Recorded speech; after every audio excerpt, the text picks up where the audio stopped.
এই যে মন্ত্রী ডাক্তার ইউনূস যে পদ্ধতিতে করছে এটা আমরা খুব খুশি। আমাকে নিজেকে ভোট নিজেরাই পুরো করতে পারবো, ঠিক আছে। তবে আমার ভোটটা আমি ধানের শীষে দিব বাজারে। সবাই দাঁড়িপাল্লা বলে আপনি ধানের শীষ আমার দাঁড়িপাল্লা দরকার নাই, আমরা দাঁড়িপাল্লা ভোট গেলে ব্যস্ত লই যাইবেন, ব্যস্তরা মামুক বাড়ির মুয়ানা, হ্যাঁ দিনে যে ব্যস্ত নেবে না ওনারে ভোট দিয়ে দেয়। ব্যস্ত যোগ সব আল্লাহর কাছে, সৃষ্টিকর্তার কাছে। আমি আমার জীবনটা বিএমপির জুলাই দিয়েছি খালেদা জিয়ারে, শহীদ জিয়ার রহমান রে।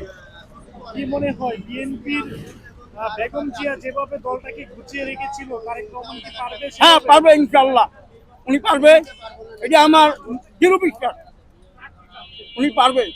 কারণ ওনার এই যে আইছে, এই যে বক্তৃতা রক্তৃতা ধ্যানে রাখতেছে, যা দেখছি উনি যে প্রতিশ্রুতি মানুষকে দিয়েছে জনগণের, যদি উনি দেয় ঠিকমতো গরিবের দিকে তাকায়, তা উনি ইনশাল্লাহ যা চালাইতে পারবে, উনি পৃথিবীতে দেওয়া দিন আছে।